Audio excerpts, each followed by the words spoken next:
Here's a question for you. A U.S. Congresswoman made a bold public statement this week declaring that Israel is a racist state, that the Palestinian people deserve autonomy and self-determination, and calling on the public to make sure that the dream of the two-state solution does not die, even though its reality feels impossible and support for the two-state solution has massively dwindled amongst Israelis and, wait for it, Palestinian Arabs. Ironically, the Palestinian Authority, the governing body for the Arabs who live in Judea and Samaria, didn't make a very good case for the world to support their quest for self-determination this week. Let's take a look at what happened. I'm Luke, and this is the Israel Guys.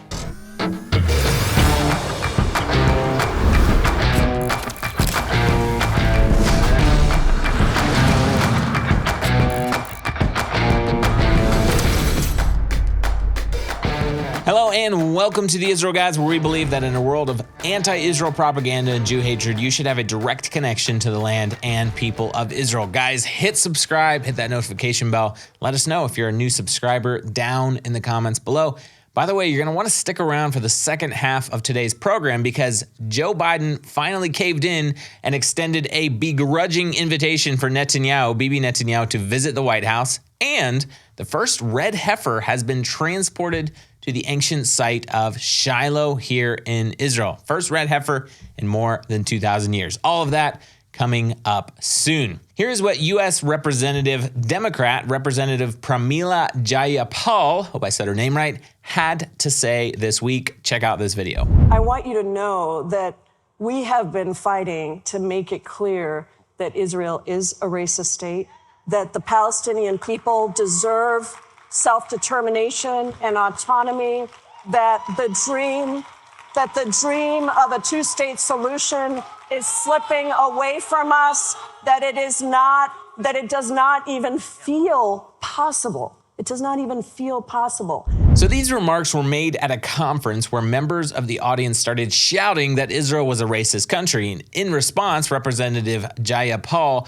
reaffirmed her commitment to believing that Israel is a racist country, and that even though the dream seems completely dead and out of the question, she still believes in the idea of a two-state solution and that the Palestinian Arab people have a right to autonomy and self-determination.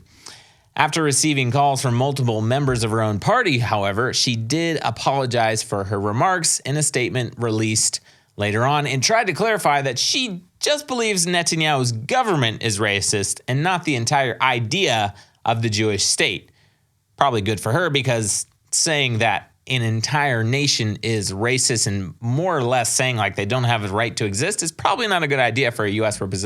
representative in the American administration. But since Netanyahu has served as Israel's prime minister for a total of 15 years, with his first term starting in 1996, the idea that it's just his current government that's racist is a little hard to believe, because if it was just his government, then you would think this would have been going on since 1996, right? And we all know that's not true. But you and I both know the truth. She undeniably believes that Israel is a racist state. She said it right there in the video. You can see for yourself. And her lie of an apology should not be believed for half a second. In the meantime, since Congresswoman Jayapal is such an advocate for a Palestinian state and self-determination for the Arabs who live here, I want to take a quick look at the Palestinian Authority's latest response to an Arab terrorist attack on a Jewish father and his two daughters near the town of Tekoa in Judea. So after a terrorist shot at a passing Jewish vehicle in Judea this week, if you want to hear more about that story, watch Josiah's show here on the Israel Guys yesterday, injuring 37-year-old El Roi Kappa and his two daughters, Abigail, age 14, and Rachel, age 9. All three of them were injured. The father was injured the most seriously, currently receiving treatment in the hospital. But after the attack, the IDF began locking down the area while they launched a manhunt for the terrorists, right? They want to catch the bad guy, catch the would-be murderer. So in response to the IDF's lockdowns and manhunt, Fatah Bethlehem to be specific, and Fatah, by the way, is the organization that that controls the Palestinian Authority. They're more or less the party that is in complete control of the Palestinian Authority. So Fatah Bethlehem, they issued the following statement on their official Instagram account. They said this: "For our residents in the area indicated above, delete all camera recordings in the last 2 days. Don't be of help to the occupation," meaning Israel. "In a simple step, do this now. Delete the last 48 hours of recordings." A little while later, they issued another statement, same Fatah Bethlehem Telegram channel to the locals in the area. They said, "A call to the men of Bethlehem, close the streets with garbage cans and burning tires." So, Representative Jayapal, the people you are seeking Palestinian statehood for not only encourage and incite terrorist attacks against Jews, but they also do everything in their power to keep Israel from defending themselves and encourage their own citizens to delete evidence of attempted murders and resist the Israeli army by filling the streets with burning trash and rubber tires, all to protect a terrorist. In addition, when that terrorist is found and put in prison, which he's already been caught by the IDF, by the way, he will go, he will go on the payroll of the very government you are seeking to make into its own state. He will receive tens of thousands of dollars every single year simply because he tried to murder a Jew. Instead of accusing Israel of racism and discrimination, maybe you should look into why American tax dollars are being used to pay the salaries of murderers and terrorists who are sitting in Israeli prisons, simply because they tried to murder Jews. Your hypocrisy is sickening. Our friends at Blessed by Israel ship the beautiful products of small businesses and families from Israel's heartland to people all around the world. You can now buy the wonderful taste, smells, and goodness of the Promised Land. Check out the amazing extra virgin olive oil, savory spices, cosmetics, hand creams, soaps, lotions, chocolate, coffee, and much, much more. If you guys want to send me a gift, you can ship me some coffee or chocolate. Either one works. The best part about this is that at the same time as you are able to enjoy the goodness of the land of Israel, you are also blessing the faithful pioneers who are restoring and rebuilding Judea and Samaria. That's right, your purchases are an effective way to contribute to the strengthening of the land of Israel. So head over to blessedbyisrael.com to buy the wonderful products of Israel's heartland and support the pioneers of Judea and Samaria. Everything is shipped straight to your doorstep. Again, that's blessedbyisrael.com, or click the link down in the description below. So I thought this was a little bit interesting, and it's a follow-up to yesterday's story about Israel's president, Isaac Herzog, visiting the United States in an official capacity, and he's actually going to address a joint session of Congress at the invitation of both Speaker Nancy Pelosi and Kevin McCarthy. So interestingly, a lot of people are viewing this as a snub because it's been a lot of speculation in the last 2.5 years of why Biden has not invited Prime Minister Bibi Netanyahu on an official visit to the United States and the White House. And actually earlier this year, when reporters asked Joe Biden when he was going, or if he was planning to invite Bibi Netanyahu, he just answered with a flat out no. No.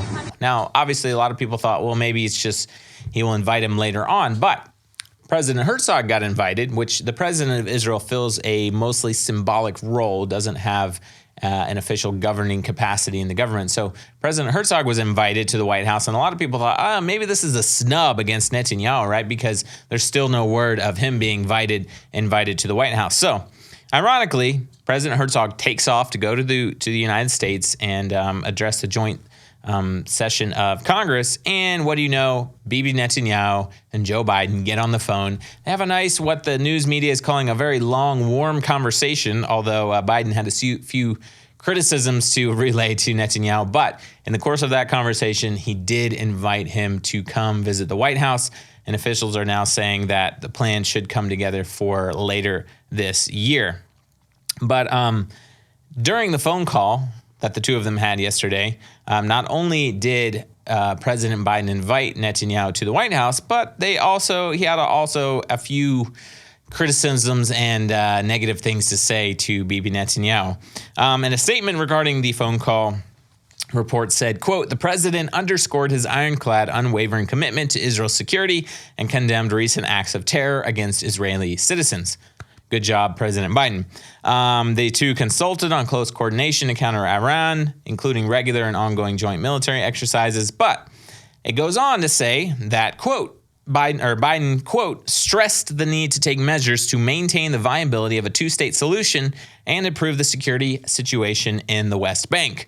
To that end, he welcomed Israel's willingness to consider new steps to support Palestinian livelihoods and recognize promising steps by the Palestinian Authority to reassert security control in Jenin and other areas of the West Bank. Like we mentioned at the beginning of the show, the two-state solution idea is dead. It's been dead for a long time, and we've talked about it before here on the Israel Guys, but polls, independent polls and surveys actually have found that support for the idea of a two-state solution has gone drastically down amongst Palestinian Arabs themselves. They don't even want a two-state solution. Do you know why? Because they'd rather live under Israel's government because Israel gives them jobs. Israel gives like 150,000 jobs to Palestinian Arabs. You know what would happen if they left and became a Palestinian state? Gaza. And it would become a terrorist state, and they would be living under worse oppression than they're living right now. Anyways, Biden also, quote, expressed concern about continued settlement growth and called on all parties to refrain from further unilateral measures.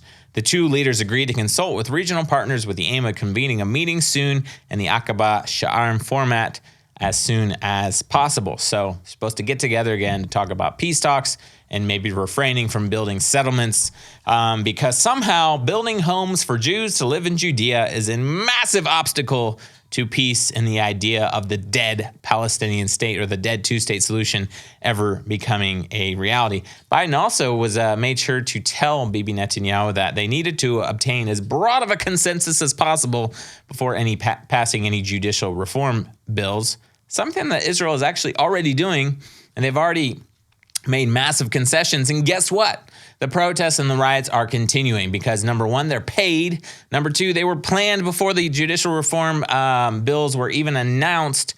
And number three, they don't care. They just don't care whether the government of Israel is willing to compromise, whether they move it forward. It doesn't matter. Either way, they're going to show up to protest because that's not what they're there for. They're there to protest Israel's government in general. And believe it or not, protests are actually happening today. One other quick thing on the American administration criticism of Israel. John Kirby, coordinator for strategic communications for the U.S. National Security Council, long title, he was made sure to let the press and the media know that Biden's invitation to Bibi Netanyahu does not mean that the United States is necessarily happy with Israel.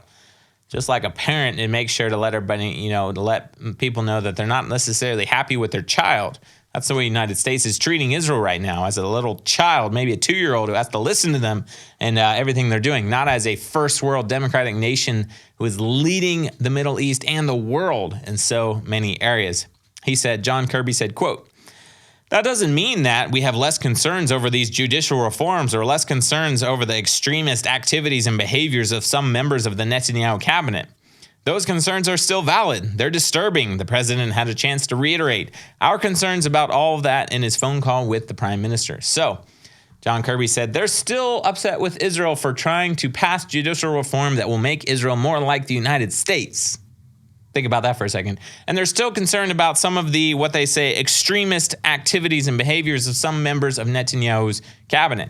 Go ahead. Tell me about some of those extremist behaviors and activities of Netanyahu's cabinet. We'll wait here all day long because there aren't any. There's just not any extreme. You're talking about people that care about Jews living safely in the land of Israel. Anyways, I don't want to get caught on too much of a rant, but you guys get the idea. And I would love to finish the show out on a little bit of positive, very interesting, fascinating news, especially if you're interested and intrigued by biblical prophecy coming to life in the land of Israel, because you guys may have heard that last year several red heifers were brought to Israel from Texas, and they're potential candidates to be red heifers in the process of rebuilding the temple in Jerusalem. Well, these red heifers have been like a temporary, undisclosed location because obviously they have to be kept very, very safe, away from the eyes of the public, away from anybody that could touch them, visitors, that type of thing, because they have to be 100% red hair, and they can't be like used for any type of work. They can't have borne any kind of yoke or plow, anything like that. So they've been working on, I think this is going to be like their permanent location, at least for the time being. But just this week, they brought one of the three red heifers, a 22-month-old, to the ancient site of Shiloh in Israel this week. And they're developing it into a visitor center / research center so that they can continue researching the red heifers, possibly breeding them, or breeding more red heifers, making sure that they are fit, because I think they have to be a certain age before they could be used in the temple. And another big thing is that they'll be opening up these red heifers to visitors. So this could potentially bring thousands, tens of thousands of visitors to Shiloh just to see these red heifers. Ancient Shiloh CEO Kobe Mamo said, quote, "This is an exciting and exceptional event for the entire Jewish people. We are already in touch with researchers and promoters around the world who are waiting to come here with large groups. We have returned to the site of the tabernacle in Shiloh and are bringing back the Jewish past for the future of our people." In Binyamin Regional Council, where Shiloh is located, Israel Gantz said this was a historic moment. So that's all I have to say about red heifers right now. You guys can drop a comment down below about what you think about it. But a red heifer, I will say a red heifer is a critical part of the restoration and rebuilding of the Third Temple, which is anticipated by many, many Jews and Christians all over the world. Guys, don't forget to support these small family-owned businesses in Judea and Samaria by ordering their beautiful products at blessedbyisrael.com, link down in the description below.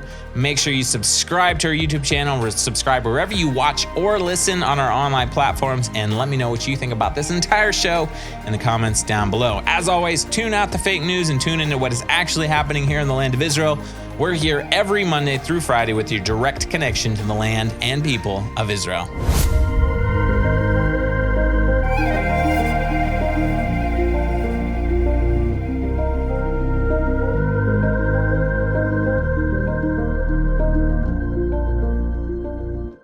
Israel's heartland is in trouble. Right now, there are 15 illegal Arab structures being built every day in Judea and Samaria. That's 105 per week, 450 per month, and more than 5,000 every single year.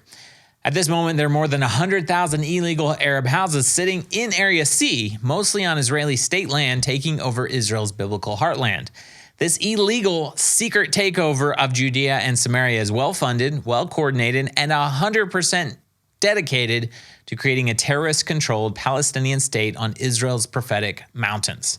What can we do to stop this illegal land takeover? At the Greening Israel Project, we're in the midst of our 10,000 tree summer project to stop the illegal takeover by those who hate Israel. With every tree that is planted in Judea and Samaria, we can do our part to help Israel claim back their homeland.